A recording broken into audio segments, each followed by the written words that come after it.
Des images vidéo dramatiques montrent des avions et des troupes ukrainiennes attaquant la Russie, tandis que Vladimir Poutine craint qu'une centrale nucléaire voisine ne tombe entre les mains de Kiev lors de l'assaut.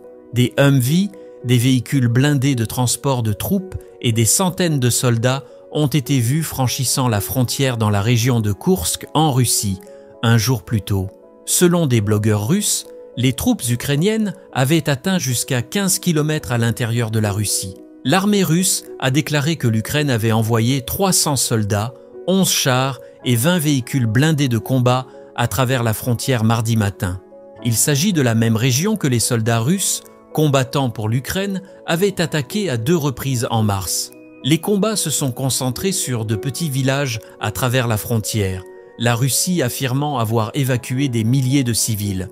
L'objectif de l'assaut ukrainien est inconnu, mais la capture d'une centrale nucléaire voisine pourrait mettre Poutine dans une position de chantage nucléaire. Des séquences publiées sur les réseaux sociaux montrent des avions de chasse au-dessus d'une autoroute, détruisant des hélicoptères russes et des camions brûlés peuvent être vus. Un autre clip prétend montrer des soldats russes capturés marchant en ligne, escortés par des troupes ukrainiennes. Kiev prétend même que la Russie ne contrôle plus la frontière. Des sources ont déclaré que les troupes ukrainiennes avaient détruit 2 hélicoptères d'attaque russes, Ka-52, la veille. Le ministère russe de la Défense a d'abord déclaré que l'attaque avait été repoussée dans un message sur Telegram, mais le message a ensuite été supprimé.